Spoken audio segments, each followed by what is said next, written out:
Hello and welcome to another episode of the A3 Football Show.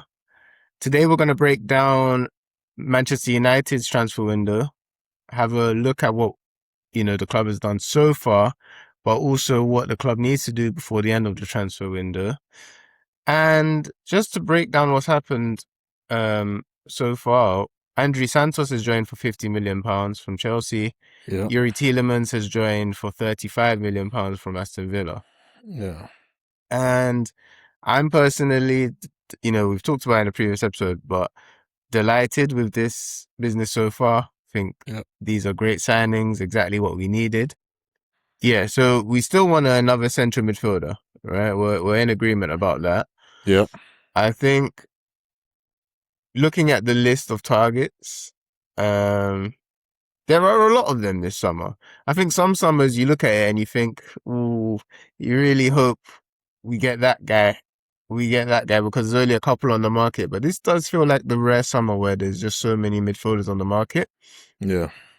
And, just look at the players that we already haven't signed who have joined other clubs, right? So Elliot Anderson was heavily linked. He's joined Man City. Yeah. Tonali and Mateus Fernandes have joined Spurs. I think a lot of Man U fans kind of got connected to the idea of the Fernandes signing because he was being so heavily linked. Mm-hmm. Bruno Guimaraes is about to join Arsenal. Yeah. Sounds like Buwadi's about to join Manchester City. Okay. And then one that I genuinely am, I really want to talk about this one because I'm a bit sad that we didn't step in here, is Mamadou Sangare from Lens to Brentford, right? Different from all of the others, because all the others have gone to really big clubs that maybe if we couldn't compete in some regard, maybe the cost of the deal. And you know what? I look at all of them. All of them are really good players, right? Tonali, Anderson, Fernandes, Guimaraes, Buedi. But I look at Andrey Santos, and I think I'd rather have him than any of the players there. Yeah. That's how highly I rate him. So I'm cool on those, especially at the fees that we're talking about. Every single one there is at least £75 million. Yeah. All right. Crazy. Wait, who was the cheapest player on that list? On that list, I think the cheapest player is Guimaraes. It looks like, because they're saying Buadi will cost around a bit more than that, maybe 80 mil. So yeah, he's the cheapest on that list, which is insane. But Sangare, he's joined Brentford for a club record fee, so a lot of money, but £39 million, I believe. So about half of that, and I think he's a top player. You see, this is the issue I have when people talk about the market. Like, oh, the market is set this way, so we have to spend this amount of money. No, you scout, you look. There are players who are of quality. There might be some work you need to do with them, but there's top players out there where you don't need to spend 190, 80 million pounds on these players, and you do what you're supposed to do. You coach and you improve them and you integrate them and you make them better. So yeah, me personally, like I said, I agree with you. I'm quite satisfied with the work that United have done this summer. I don't think we've done. I don't think we've I think the way the club has looked at the signings that we've made, they haven't looked at the market. It's been more a case of, do you know what, we need this. Who are the options? Andre Santos. As soon as he came onto the market, we snapped him up. Tielemans, minimum fee release clause, we snapped him up. It's not just because there's a good player you like, but the team is saying they want you to pay £120 million doesn't mean you have to pay the money. I'm completely against that. So yeah, and then look, Sangare has gone to Brentford, £39 million. That's there's nothing. Yeah, and that just shows, because obviously the range of fees there is all over the place, right? Anderson 116, right, 130 compared to 39. But if you ask me, pick one to save your life, who's the better player? I'm going to say Sangare is better than Elliot Anderson. I think every single one of those midfielders we mentioned so far is really good. I just think, it's a really good summer for signing midfielders. But I think Sangare might be the best one there. and he's the cheapest. So you don't need to panic and rush in just because that's the hot name this summer, Yeah, right? yeah, And though I am sad about Sangare, there are some other options still, right? The reason I'm sad is because I don't think we'll be able to sign a player as good as him for that price, yeah, right? And I'm going to run through a bunch of names here. I think the majority will cost more than £39 million, but I would like any of these players. Okay, so I'm just going to. There's quite a lot of players here, so let's take them one by one. First one, I'm just going to say it because I think he's the best player not at a big club at the moment, so that yeah, we could potentially sign, and that's Adam Wharton. I'm going yeah, to bring him up, but I don't think that's realistic. I don't even think we'd be looking in his direction because of the midfielders we've gone for so far this summer. I would love him. I would absolutely love him to play with Kobe Mainoo regularly, but I'm happy with Andrew Santos. And he would cost over £100 million for yeah. sure. Right? Then we've also been linked with Tchouaméni. Again, a lot has to happen at Real Madrid for him to be on the market. I doubt that's going to happen. I think if someone's going to be on the market, it'll probably be Camavinga this summer. So I'm not even thinking that way. In any case, again, probably crazy fee for Tchouaméni. Camavinga though, he'd be someone I'd consider, but I think he would have a lot of suitors, and that would probably push his price quite high. I think Liverpool would be looking at him, Yeah. for example. So these are the bigger name guys. Then there's also Carlos Baleba, who we were linked with last summer, of course. I would guess he would cost at least 80 mil. I mean, just it's Brighton, right? Yeah. Do you think it'd be a bit less? What do you reckon? I mean, yeah, man, you're probably right. Right? Yeah, you're probably right. Yeah. Yeah. Then Manu Kone. I think he might be cheaper than everyone we've just mentioned, but I would still expect him to be around £65 million. Again, might be competition for him. I feel like I think a lot of these signings, when I'm looking at the market now, I think Liverpool are the team that also need a player in this position. Yeah. That I could see being the main threats for one of these players. But there are different options, and this is proof. And you start going through these prices and you start thinking again. And I think this is probably what the club are thinking. Do we need to spend this much on someone who isn't necessarily coming in to start? And I say that because they're going to be competing with Andrew Santos for a position, maybe with Tielemans as well, because I think Tielemans could play with Kobe Mainoo in a lot of games. So we're looking at someone who's going to come in to play games in different competitions. We're in the Champions League again, but not necessarily every week. So are we going to spend 80 mil, 90 mil? I think that's what the club are thinking right now. Yeah. Right? Yeah. I agree. So all of those more expensive ones, I'd say let's take off the list. I mean, would you want any of those in particular before we go on to these cheaper targets I've got earmarked? I mean, I think the business we've done so far with Tielemans, and the idea was to find someone to replace Casemiro and to prevent the drop off being like it was last season. Like, for example, if Casemiro comes out of the game, Ugarte was the next player to come in. I think we've replaced Casemiro. Of course, it's not a like for like because Andre Santos is a young player and he's got a different skill. Different skill set. But I still think he can have the same kind of effects on the pitch as a Casemiro. Fine, and then you've also signed Tielemans, who can, like you say, he can be a backup, or he can play with Santos. He can play with Mainoo if he must. So that's another good signing. Yeah. So we have kind of completed the task of replacing Casemiro, if you say. But also, like you said, it's not just Santos. It's also it's what happens to What if Mainoo gets injured, and it's now just Santos and Tielemans in the midfield. Right. you know. And I know we have Mason Mount who's come in the preseason and been playing the games. Yeah, But quick detour. Let's talk about that oh Mason yeah, Mount thing quickly yeah. because he has played pretty well in preseason in Hmm. that double pivot. Would you be okay if we just used him as our fourth midfielder and we didn't sign another midfielder? I mean, well, the thing is, if he was to be the backup for Kobe Mainu, I think it would work. If he was also to be the backup for Bruno Fernandes, I think that would be a good. He'd be effective in that role. The only problem is, I don't think he'd be adequate cover for Andre Santos in the deeper position in the midfield. So that's the one thing that I'm just thinking, you know. But in terms of having him there, I think as long as he can stay fit, for me, I'm quite confident about the role that he'll play this season.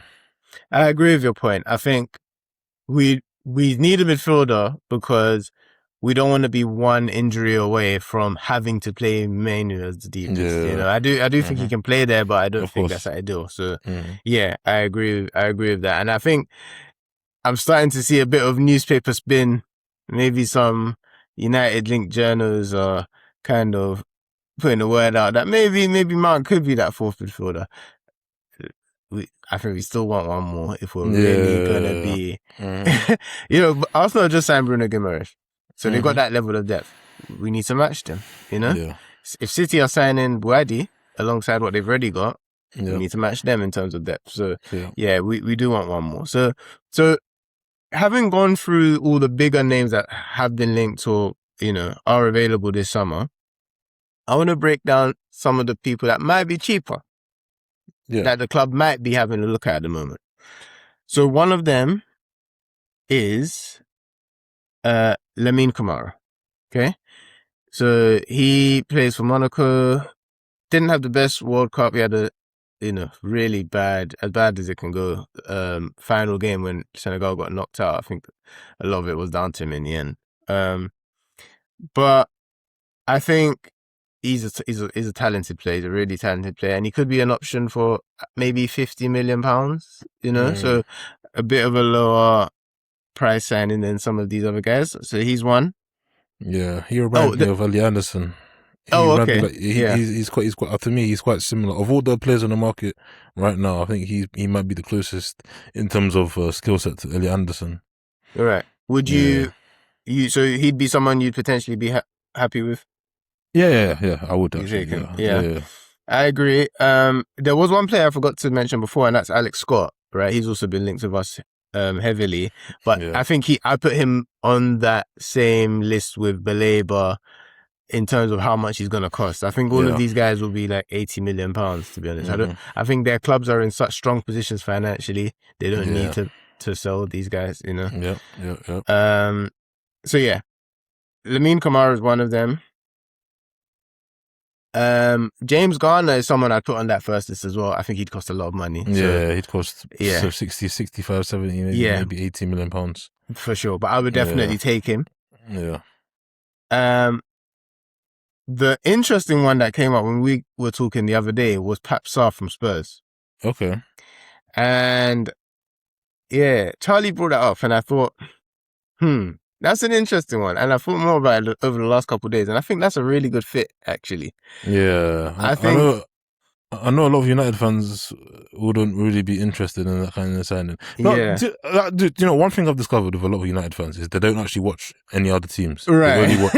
They only watch United. And it's not just United fans, it's a lot of fans. They only watch their team and they watch performances against their team. And you know what? Yeah.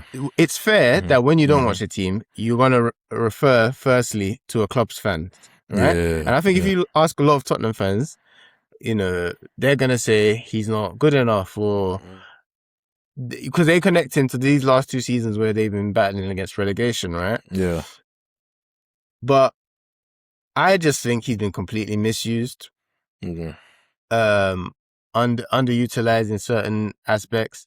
And I think he's the type of guy that will thrive in a partnership with a highly technical player like Kobe Mainu, like Yuri Tielemans, or like Andre Santos. And I think in a partnership with any of those, he would he's exactly well-rounded enough that he can do that kind of sitting role, but he can also do the number 8 role. Do you know who he actually reminds me of? Who? Papsar reminds me of Darren Fletcher. Okay, no, yeah, I All see that right. one. Yeah, I Yeah, see that. I see maybe that. if you're a bit younger and Yeah. you missed the Fergie glory Mm. years, Darren Fletcher was a top player, like Mm. genuinely a top player. He was the type of guy you could bring in to any big game and trust that he's going to put in a performance. He was Yeah. an all-rounder. He had legs, he could get up and down, he could tackle, he could pass, right? And he was intelligent. And I feel like Papsar fits that mold so well. I think, Yeah, I agree. That's a very good comparison. yeah. Hmm. And I think, yeah, it's easy for the shine to not be on a player like that, especially when your team's struggling at Spurs. But I think if he came to our team, he would shock the Spurs fans that don't rate him, and Yeah, I think he would really fit well with our midfield options. So agreed. yeah, and how much do you think he'd cost? I mean, he's That's probably that's available, right? that's the point I was going to make. I think with him, if he's available from Spurs, I know they spend a lot of money, so they'll be looking to recoup definitely. But in terms of what they spend, I don't see him costing more than £50 million. Maybe I'm bugging. Maybe I don't know. I'm not very good at market No, values. I think you're right. I think you're right. I Yeah, can't. I'll be surprised because the other teams that have been linked with him. I've seen Brentford. I've seen Aston yeah, Villa. I don't think they're spending that much no, on him anyway. So, yeah, because they've got so many midfielders, I think he's available this summer, and yeah, I think he'd be a great fit. I think, yeah, as you said, a lot of Man U fans will hear that they're not gonna be happy. They're gonna be like, hmm, "Oh, that's oh, you're letting the board off, or you're saying you're not." I get it. There are more expensive players out there, but I yeah, genuinely believe that Papsar is in that same bracket as these other players we're mentioning right now. yeah, I don't see anything that I'm not going to call Alex Scott a better player than him. I'm not going to call even Belabor a better player than him. I just think yeah, they have different skill sets, and they've been in teams that have more stability yeah. and have allowed their players to shine. Alex Scott a year ago, right, wasn't starting for Bournemouth, Yeah, I remember. right? If you had told the Man U fan then, "Oh, we're going to go for Alex Scott," they would have said, "Oh, what you going for someone on Bournemouth's bench?" Right? It's that mentality that makes you end up overpaying. And I think Yeah. we clearly ignored that with the Andre Santos signing because he wasn't Hmm. a regular for Chelsea. And I think it's going to really benefit us because we got a good deal there. And I think Yeah. that this could be another one, right? So, yeah. Another few options just to mention. I think Danilo, the midfielder. Is it Botafogo? Yeah, I think yeah, it's Botafogo, Yeah. right? Yeah. Yeah. He was in the World Cup squad, of course. Yeah. Former Forest player. Didn't really work out for him at Forest. He got injured at a point as well. Again, that's an example of a player who, if you understand his role, I would say Sarr is a bit more of an all-rounder, so I'd put Sarr ahead if I'm ranking who Yeah. I'd prefer. But in the right role as a box-to-box player, he's a really good player. Yeah. Yeah. So if he was under £40 million, which he probably would be, I would consider him. Mark Casado, Oh, yes. yeah. Barcelona. Yeah, I don't know if you've watched much of him. I've seen a little bit Maybe. of Casado. Yeah, Yeah. yeah. He's a tidy player. Yeah. He can play that Barcelona style of play, but he's just not quite as good as the 4 central midfielders they have at the moment, basically, in De Jong, Pedri, Gavi, and Mark Bernal, all special players. So, Hmm. yeah, he's available probably again, 30 million, 35 million pounds. Someone he would just be a backup for Andre Santos, basically. Yeah. And I'm cool with that, right? So a lot of options there that are not the ones that people are talking about, but I really think could benefit United in central midfield. Who if you would say is your number one target this summer in midfield, who would you say it is? for I United. think just to keep things simple, to keep things, and I know, like you said, he was on the ball. He was already on your list. You've already mentioned his name, but I think Manu Kone would make right now would, and I know we've waited quite a while. The trail's gone a bit cold, but I think he would be a perfect signing right now for the situation that we're in. I think he would calm the nerves of all the fans. I think he would give us the things Hmm. focusing. I think he would give us the quality needed. He could play with any of the players as well, so he'd be good signing. If it was a case where they didn't want to spend that money, then I think I didn't initially think of it too much, but I think Papsar would be a good set. I think Papsar under £50 million, because I appreciate those kind of players as well, because like you say, Spurs, they haven't really been coached that well. In my opinion, they haven't been coached that well in the last 2 seasons. Um, Yeah, but definitely not. yeah, but in the team like It's been a United, complete mess, hasn't it? Yeah. yeah, but in the team like United, I mean, I think a lot of guys have short memories when it comes to United. Even though we only played in the league last season, Premier League is, in my opinion, the most difficult competition. And we dominate from the time Carrick came in. We were the best team by points in the league. So for someone like Papsar to come into that structure, I think we will see parts of his game that we haven't had a chance to see at Spurs, like you say. So Yeah, yeah, he'd be a good signing. But yeah, Manu Kone, he's a bit on the pricey side. If it's not him, then I will happily take Papsar.